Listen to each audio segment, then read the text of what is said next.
Hey, there's Bob, Trade Genius. Now I'm going to talk gold and silver. And again, incredibly extreme positioning going on here.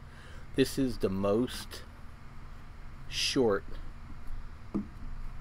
traders have been forever in the gold market. And once again, they use gold as a proxy, as a stress indicator to the market. And what they're trying to show here is that, hey, the dollar's good, economy's good, you don't need the protection of gold and silver. And what they're doing is they're just forcing the price out. What's ironic about this is that the central banks around the world have been net buyers of gold and net sellers of US treasuries. And so you never watch what they say, you watch what they do. So they're using the futures market to drive the price to the floor, and then they're actually taking derivatives and taking those derivatives to drive the price down, and then they go into the physical market and they buy up distressed sellers. And so you look at JP Morgan, they own a massive silver position right now, and central banks around the world have been buying gold. And that's not just the one thing. To check this out for silver, we've had 10 straight weeks of silver falling. Unprecedented. That's what I'm saying. This whole thing, from the end of June to today has been an incredible manipulation. It's just, it's everywhere. I showed you the treasury markets, I showed you the volatility markets, I showed you the DeMark exhaustion. I'm showing you gold now, I'm showing you silver. And check out here, this is JNUG. Okay, JNUG is the biggest volume day in a year. Alright, this is what capitulation looks like. And if you're looking for a trade of the year, it's this one right here.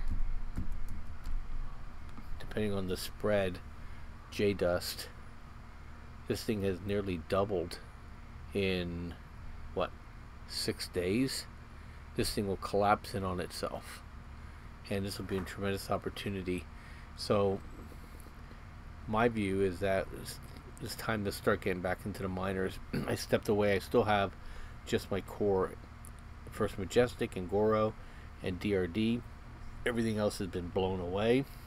I wouldn't be in a hurry to get back in emerging markets. I think that might be a trap. We got stopped out of that probably about a week ago now. And just going to keep my eye on the miners here, because the stress is going to drive people back into these things once this dollar reverts. Again, we got to watch how the administration plays rope-a-dope here with the dollar and with the tariffs and with China. It may not be an easy trade, but if this thing gets chopped at all on the miners, the ultras can't handle that, and they'll start coming off.